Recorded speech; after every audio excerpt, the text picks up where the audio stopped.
Congratulations, we have gotten through the first 50 lessons of A Course in Miracles. We are now starting Review 1 in A Course in Miracles Workbook for Students, Part 1. This is Review 1. Now I'm going to record just the review, and I ask that if you forget how to practice the review lessons to go back and listen to this. Workbook for Students, Review 1, Introduction. Beginning with today, we will have a series of review periods. Each of them will cover 5 of the ideas already presented, starting with the first and ending with the 50th. There will be a few short comments after each of the ideas, which you should consider in your review. In the practice periods, the exercises should be done as follows. Begin the day by reading the 5 ideas with the comments included. Thereafter, it is not necessary to follow any particular order in considering them, though each one should be practiced at least once. Devote 2 minutes or more to each practice period, thinking about the idea and the related comments after reading them over. Do this as often as possible during the day. If any one of the 5 ideas appeals to you more than the others, concentrate on that one. At the end of the day, however, be sure to review all of them once more. It is not necessary to cover the comments to follow each idea either literally or thoroughly in the practice periods. Try rather to emphasize the central point and think about it as part of your review of the idea to which it relates.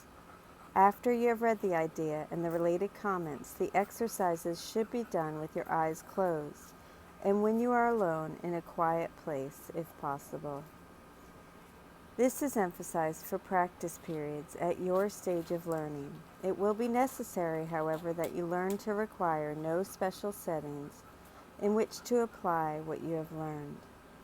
You will need your learning most in situations that appear to be upsetting, rather than those that already seem to be calm and quiet.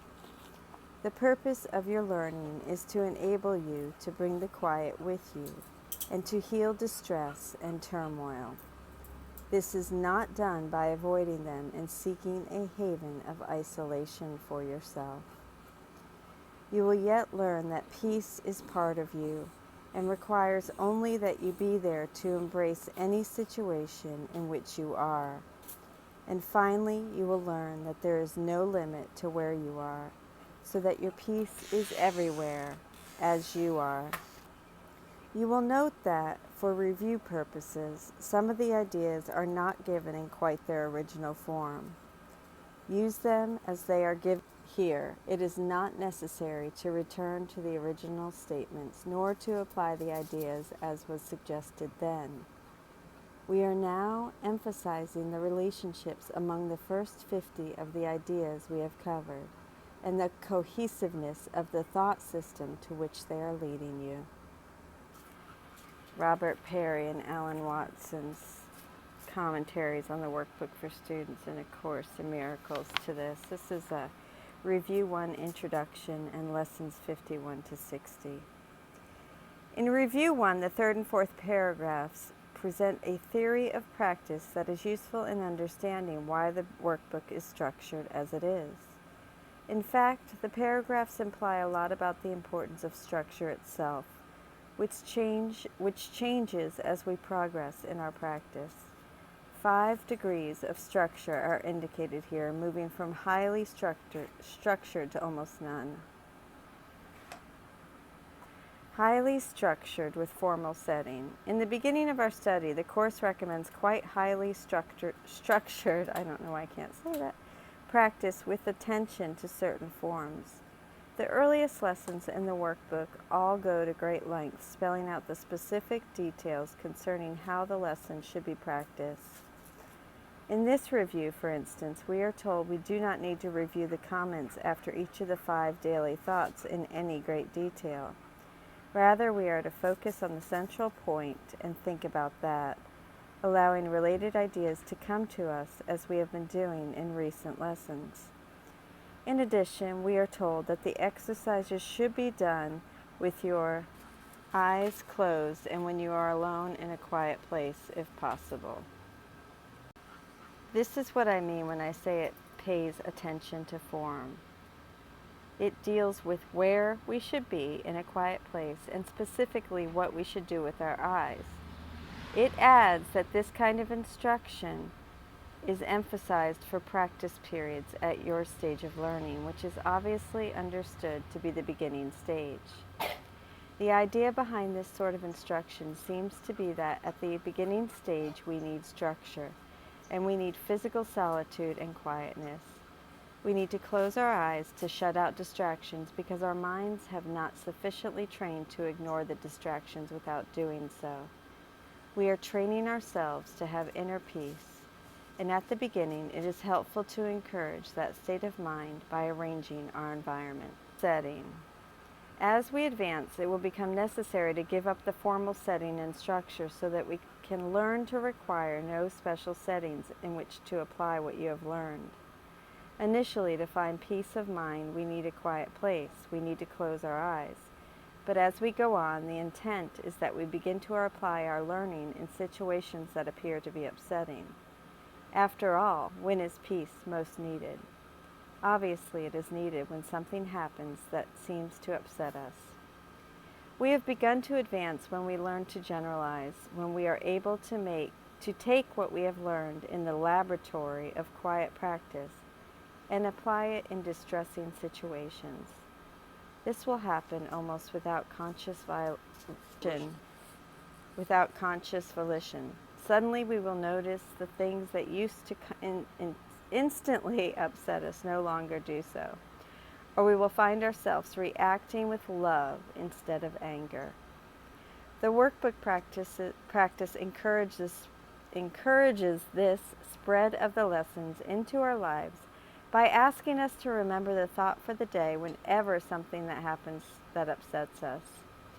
This takes the lesson out of the laboratory and into our lives. This kind of expanded practice, or response to temptation as it is called, is vital if the course is going to make a noticeable difference in our lives.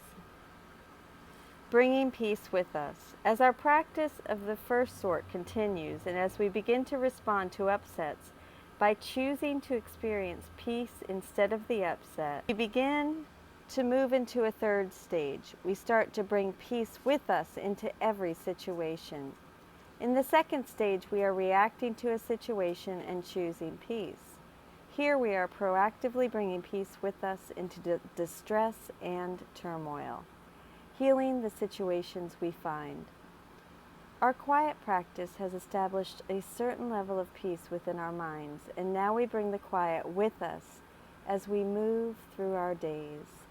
This is not done by avoiding distress and turmoil and seeking a haven of isolation for yourself. At this level of development, we have ended any attempt at monastic isolation, and we are reaching out into the world, bringing healing to it. We may still withdraw periodically to recharge, as it were, but we are no longer fearful of distress and turmoil. We even begin to actively seek out situations in which our healed mind can bring healing to others. Recognizing peace is part of us. At a higher level still, we begin to realize that peace is not some quality or condition that comes and goes. Rather, it is an inherent part of our being. I'll wait for the motorcycle to pass.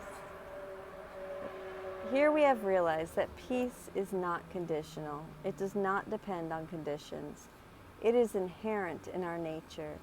It is what we are. We have become identified with peace so that simply by being there, we bring peace into every situation in which we find ourselves. We no longer need to get alone or shut our eyes to feel peaceful. We are the peace. Conditions around us do not affect our peace. Instead, our peace affects the conditions. 5. Peace seen everywhere. At the highest level, we will realize that our physical presence is not required to affect any situation.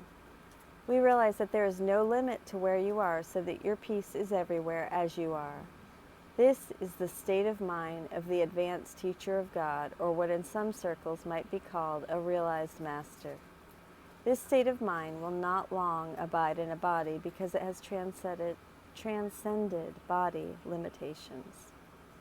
This broad overview of where the Course is taking us can be very encouraging as we struggle with the elementary level. Look at the scope of the Course's program.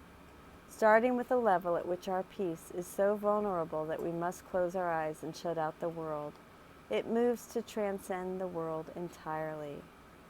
We may long to be at the highest level right away. It doesn't work that way. You can't skip steps, as Ken Wapnick often pointed out. Don't get caught in the trap of thinking, I ought to be able to experience peace anywhere, and because of that refuse yourself the support of being alone, quiet, and shutting your eyes. At the beginning, those props are necessary and even in the Course's curriculum emphasized. Don't think you are being untrue to your highest understanding by setting up a formal structure for yourself. Perhaps setting an alarm to remember your practice times, writing the lessons on cards and carrying it around, or asking a friend to remind you and check up on you. At the beginning, almost anything that helps you remember is useful. And I need the reminders, so I have an alarm. I have a Course in Miracles app that goes off frequently because we get interrupted by worldly things, and we have day jobs and life, and it's just a wonderful reminder for me. Anyway, let me continue to read. The structure won't last and should not last, but you need the structure at the start in order to get where being unstructured will work for you. Try to skip immediately to unstructured practice and you'll end up not practicing at all. Use structure, but don't get attached to it. Don't make an idol of it. The structure is like training wheels on a bicycle. Necessary and useful as you are learning, but to be discarded as soon as you have learned to keep upright on your own.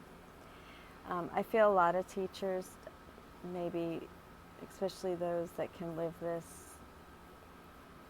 at an advanced level, I feel my experience is that they don't have to live in the world to the same degree as many of us who have to work day jobs. And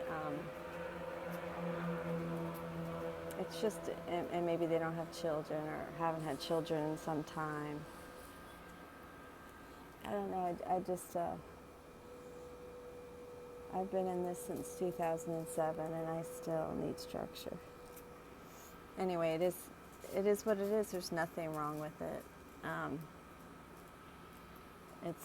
I don't ever want to forget. I want to continue on this path, and I'm rambling, but anyway. Review 1 practice instructions. Purpose: to review the lessons and therefore let them sink in a notch deeper. Also to see how interrelated they are and how cohesive the thought system is that they are leading you to. So the exercises as often as possible every hour on the hour for at least 2 minutes. Alone in a quiet place, read one of the 5 lessons and the related comments. Notice that the comments are written as if they are your own thoughts about the idea. Try to imagine that they are. It will help if you frequently insert your name. This will set you up for the next phase in which you generate similar thoughts of your own. Close your eyes and think about the idea and the comments. Think particularly about the central point of the commentary paragraph. Reflect on it. Let related thoughts come, utilizing the training you've received in that practice. If your mind wanders, repeat the idea and then get back to your reflection. This is the same basic exercise as in Lesson 50, in which you actively think about ideas in order to let them sink more deeply into your mind. Remarks: at the beginning and end of the day, read all 5 lessons. Therefore, cover 1 lesson per practice period in no particular order. Thereafter, after the beginning of the day. Cover one lesson per practice period in no particular order. Cover each lesson at least once. Beyond that, concentrate on a particular lesson if it appeals to you most. And that is the commentary from Alan Watson and Robert Perry in my Tore Up, a Workbook Companion, Commentaries on the Workbook for Students from A Course in Miracles. This is volume 1. It's a 2-volume package, and I've had this for years, and it's sold on Amazon.com. All right, thank you so much. Now read the lesson separately. I love you. Thank you for joining with me.